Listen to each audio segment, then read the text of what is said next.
Okay, I'm doing a small Walmart haul today. I got my green tea, cherry Coke,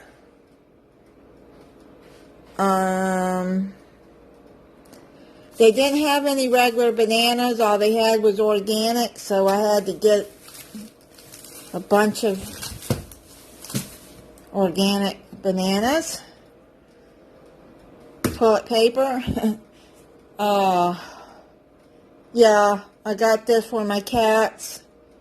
Hope that Remy will eat it.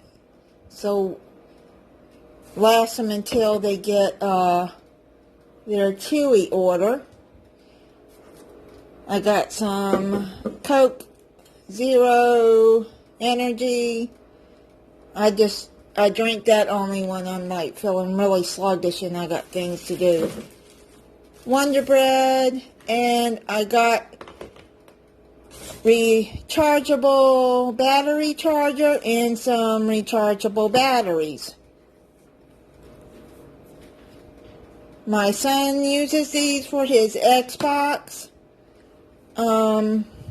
controller, and he told me that this will last him 2 years, I think.